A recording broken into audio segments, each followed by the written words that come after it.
ஆஹா இப்போ வண்டி வாங்கிட்டு இருந்தால் அதுக்கு நின்று வச்சு நண்பாவை கால் பண்ணுவோம். என்ன நண்பன் ஃபோன் அடிக்கிறாரு? என்ன நண்பா? நண்பா வண்டி ஸ்டார்ட் ஆக மாட்டேது நண்பா. சார் அப்படியா நண்பா? சரி லொக்கேஷன் அனுப்பிவிட்டு வரேன். என்னண்ணே வண்டியை நடு ரோட்ல நிப்பாட்டி போட்டிருக்கேன், வண்டிக்கு என்னாச்சு? வண்டி பேப்பா வாங்கிட்டு வந்தேன் நண்பாக்கா, வண்டி ஸ்டார்ட் ஆக மாட்டேது. சரி நான் வேணா மெக்கானிக் தான் பார்க்கவா? சரி பாருப்பா. ஆஹா சின்ன வேலையாக தான் இருக்கும் போலயே. இவர் எப்படி காசை கரைக்கிறது? அண்ணா வண்டியை ஸ்டார்ட் பண்ணி பாருங்க, ஸ்டார்ட் ஆகுதான்னு பாருங்க. ஆஹா இன்னும் ஸ்டார்ட் பண்ண டக்கு டக்குன்னு சவுண்ட் கேட்குது.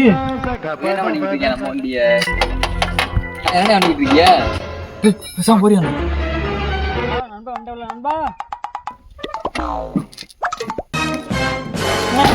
வண்டி ஓடுது. சாம்பார் ஆப்பு எனக்கு